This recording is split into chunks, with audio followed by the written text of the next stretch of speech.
गरुडगमन तव चरणकमलमिह मनसि लसतु मम नित्यम् गरुडगमन तव चरणकमलमिह मनसि लसतु मम नित्यम् मनसि लसतु मम नित्यम् मम तापमपाकुरु देव मम पापमपाकुरु देव मम तापमपाकुरु देव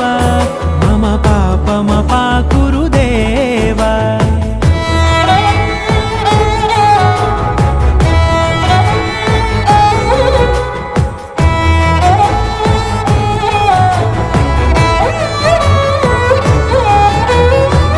जनयन विधि नमुचिहरण मुख विबुध विनुत पद पद्मा जल जनयन विधि नमुचिहरण मुख विबुध विनुत पद पद्मा विबुध विनुत पद पद्मा।